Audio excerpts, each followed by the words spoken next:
If you're thinking of keeping clownfish but have no experience with saltwater aquariums, then this video is for you. And if this is your first time watching our videos and you want more related content, then like and subscribe.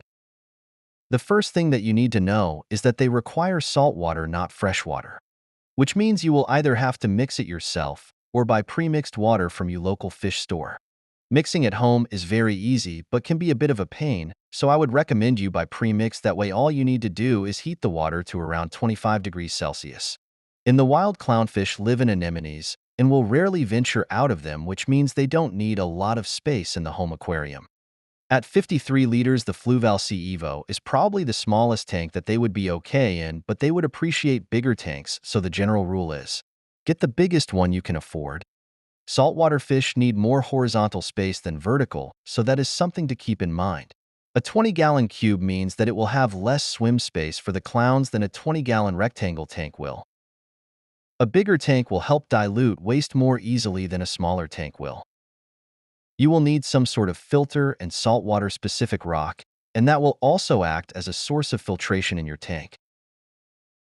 In the wild, clownfish live in anemones. However, that is not necessary, and an anemone will take more care than the clownfish itself and are better off left to experienced veterans in the reef-keeping world. If you would like an anemone and you are a beginner, there is another video on my channel on how to keep them. However, if you do not have an anemone, they will hang out in rather interesting places like a filter or palm. Or they might adopt one of your tentacled corals and host in that. They go great in pairs, but do not do well in more than that, as they might kill or fight the smallest one.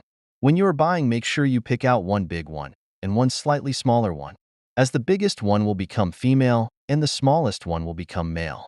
It is important to know that these animals change sex depending on how big they are. Clownfish are part of the damsel family, and that is a very aggressive family of fish. However, clowns are usually peaceful, but they can also become very territorial and bite scuba divers if they get too close. When you are scrubbing the algae off of the glass, clowns can bite and draw blood, but that is very rare.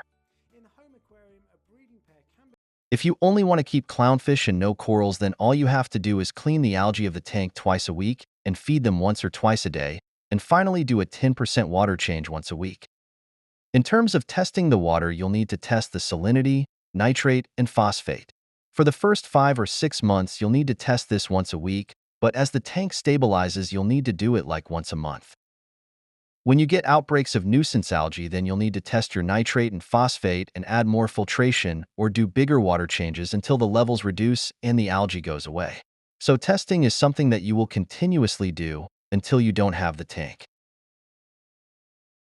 Clownfish are generally hardy and resilient, but they can succumb to some awful diseases like Brooklynella, better known as clownfish disease. There is also white spot and marine velvet if they are not looked after enough. This is marine white spot, and this is what it looks like. Marine velvet and white spot can and will kill your clownfish if left untreated, so therefore you will need to set up a hospital tank.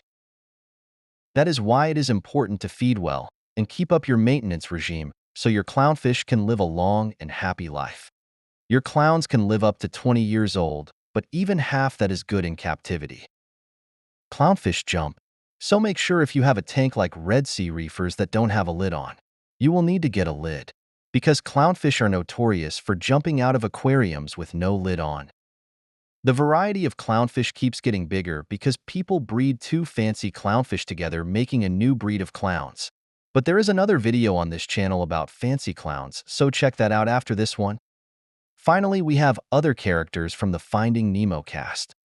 Dory is a regal blue tang, and as a beginner I would stay well clear of these and leave them to the seasoned veterans in the hobby. Bubbles is a yellow tang. They can be aggressive and require a large tank, but they are a slightly safer bet than Dory. Jack, on the other hand, is a cleaner shrimp, and I could not imagine having a tank without one of these. Gurgle is a royal Gramma baselet, and this is also a safe choice for beginners. They spend most of their time swimming in and out of rocks. Thank you for watching, and please like and subscribe.